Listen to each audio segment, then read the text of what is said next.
Hey guys, welcome back to the horror with your hostess with the mostest, Jenna, as always. Welcome back, welcome back.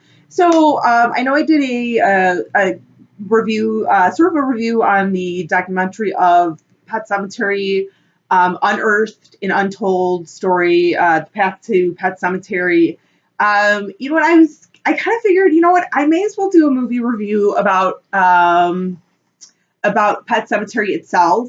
This is one that I've been meaning to do literally like since I started doing my channel like a year ago, and I feel like I just keep finding other stuff to kind of like discuss, so it keeps kind of like getting lost in the shuffle.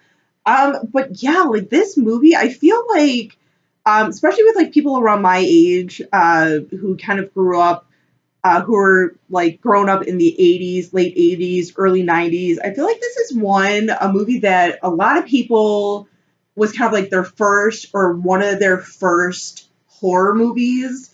And which is really awesome. And it's always like, yeah, I saw that and it kind of really helps me, even get more into horror movies, especially if you were, like me, someone who I was kind of, growing up tail end of the late 80s, early 90s. So we were still flooded with like slasher movies. I love my slasher movies. I love my Jason, my Michael, my Freddy and stuff.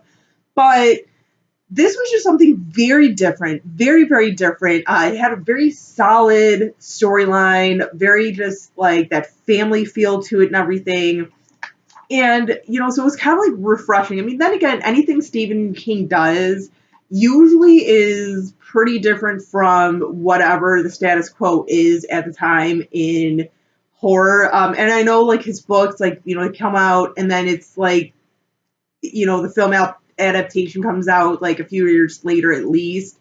But, he always has like I said, always is doing something a little bit different than what the trend is basically. And that's what, that's what I love about like the adaptations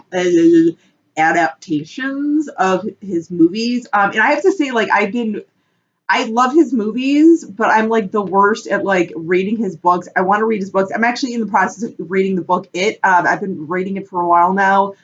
Great book, by the way. But he always does something different.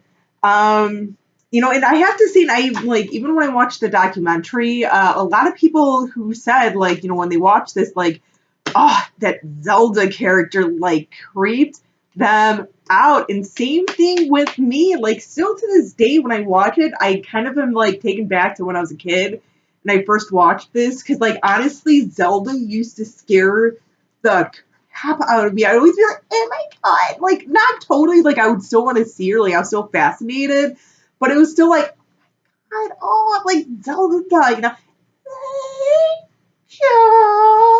I actually do work with a girl, Rachel, at work, and I always, whenever I see her walk by, I'm like, just to kind of creep her out a little bit. But no, this is such a great movie. Simple, great story. Like I said, simple, great story. Stuff like that. Good development stuff. Good story and character development.